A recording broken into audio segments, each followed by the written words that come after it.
Okay, so today we're here with Deacon Michael Groth of the Diocese of Joliet. Deacon Michael, how's it going? Doing well. How are you, Matt? Pretty good. Thanks for joining us today. It's great to be here. So this is our Father's Day episode, so I want to just wish you a happy almost Father's Day. Not quite there, but almost there, right? Yeah, thank you. Yeah, I'll have to learn how to respond to the title father. There you go. Have you decided if you're going to be Father Michael or Father Groth yet? I think we're leaning towards Father Michael. So Oh, we'll see how that works. I'm going to be ministering in a high school, so we'll see how the kids feel about that.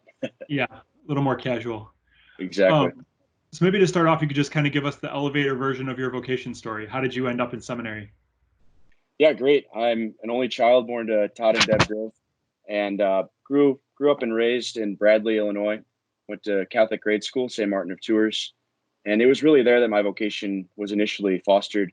Sister Rose Urbanchik, missionary sister of the Holy Family, which is an order of nuns from Poland, was my third grade teacher, and she told me early on, third grade year, that I was going to be a priest. I thought she was crazy, right? This habited sister, still trying to figure out what that's all about. And all of a sudden, she's telling me I'm going to be a priest. And she didn't just tell me, she also told my pastor, Father Dennis Settles, at the time. And so he really began to foster what it means to be a priest in my heart, serving at Mass. As I grew older, to stay after for baptisms, seeing him baptize babies. He would say, "Bishop's coming, so why don't you come and help with confirmations," things like that. And so I really grew in my knowledge of what a priest is and what a priest does, as opposed to just the typical Sunday job, much more depth there.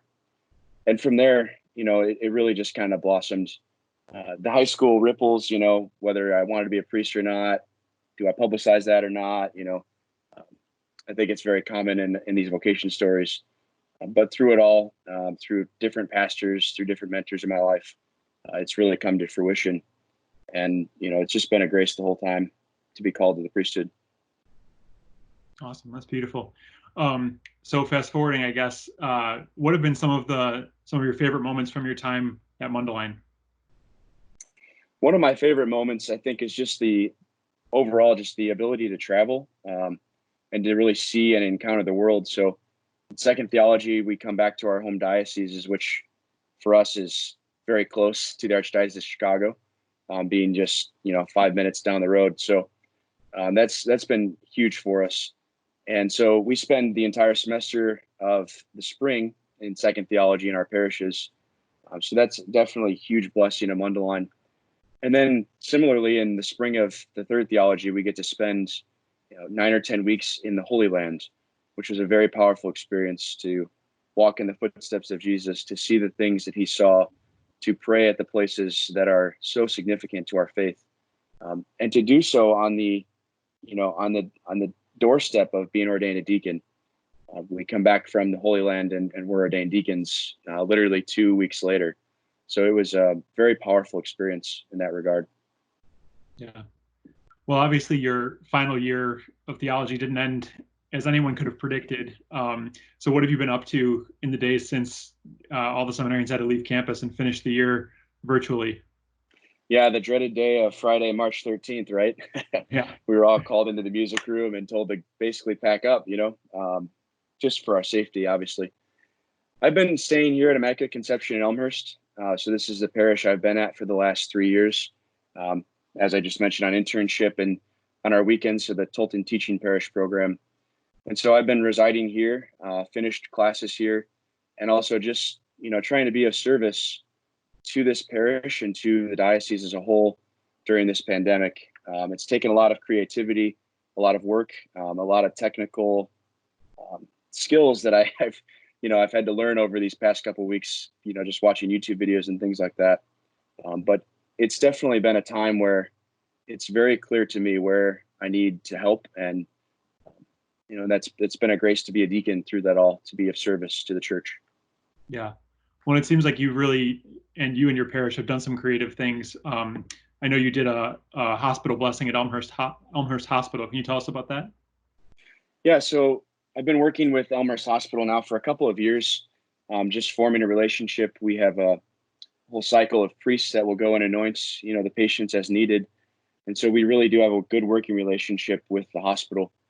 And so we were able to, took about 3 weeks of coordination. We were able to have a Eucharistic procession around the hospital during the pandemic. So it ended up being in the vehicle procession. We were hoping we would be able to walk outside, but it was in the vehicles. And the way it all came about was actually quite profound. I had seen other bishops and other priests around the country via social media have blessed the Catholic hospitals.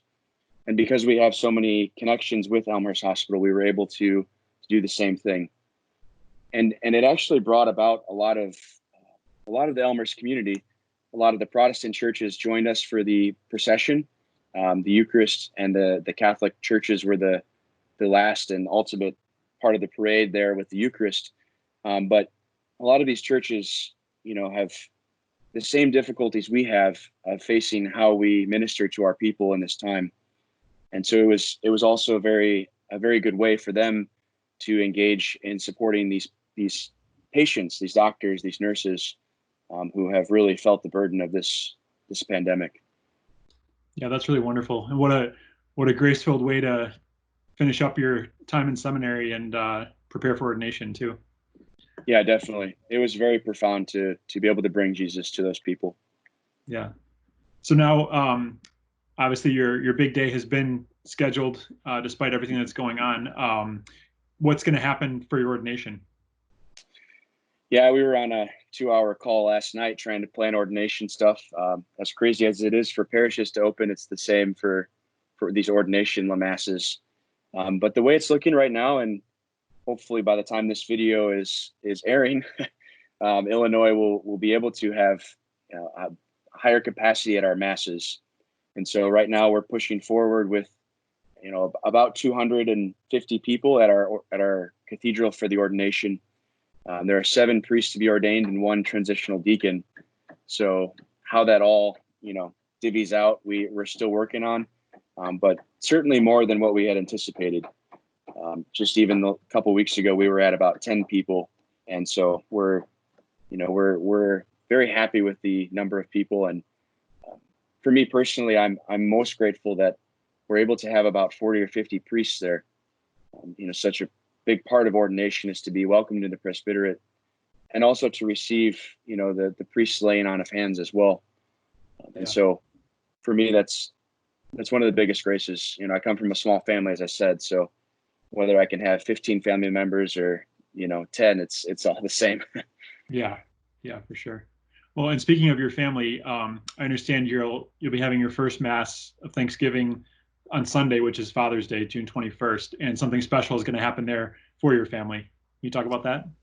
Yeah, exactly. So not only will it be my first Mass, but my father is actually coming into the faith. So he was baptized Protestant, and over these years of seminary, he's been very supportive, as has my mother. But just kind of the tug for him to enter the church has been being pulled. Sister Rose, as I mentioned, taught me in 3rd grade. And I remember every day that my father would come pick me up from school, Sister Rose would make it a point to ask my father when he's going to become Catholic.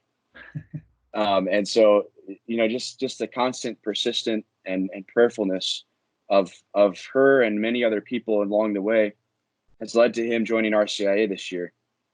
And like everything else, right, the last couple of months of RCIA have looked a little different. But alas, he will be received into the church on Father's Day at my first Mass.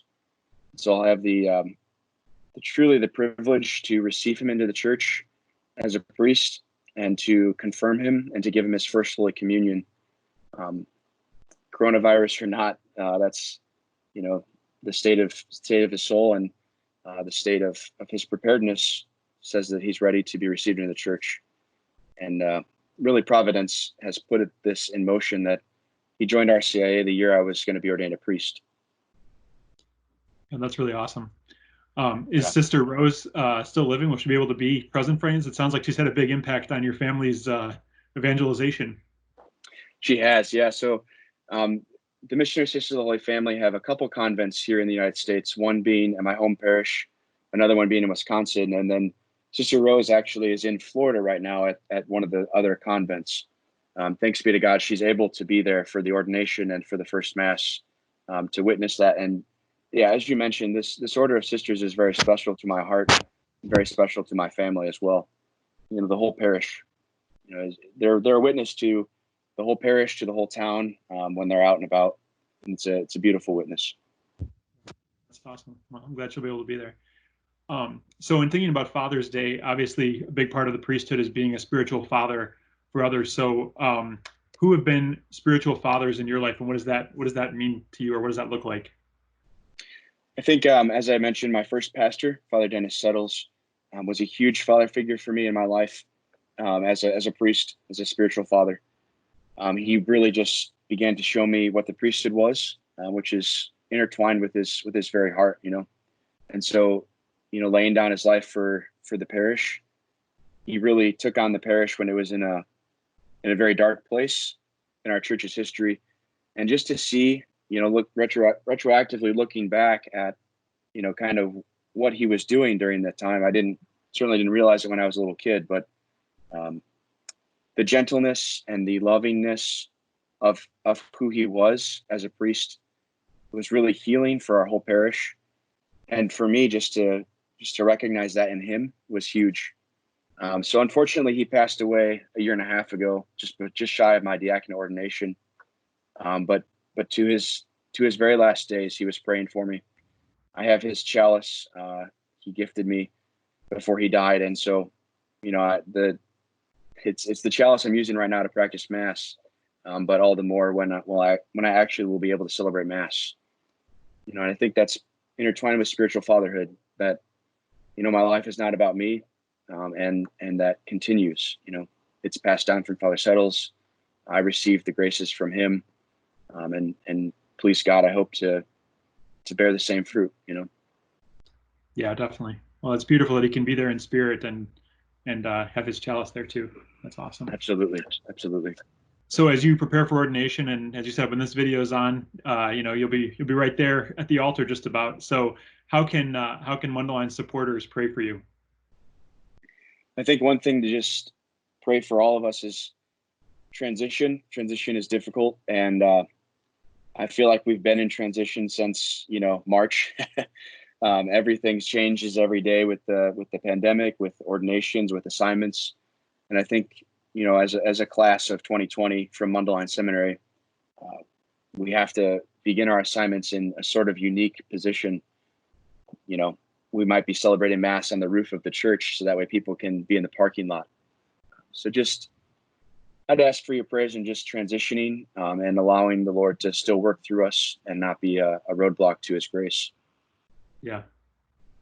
Great. Well, I'm excited to see what graces are going to come from your priesthood, and we're all grateful for your vocation, and we'll definitely be praying for you as you move into ordination and your first assignment.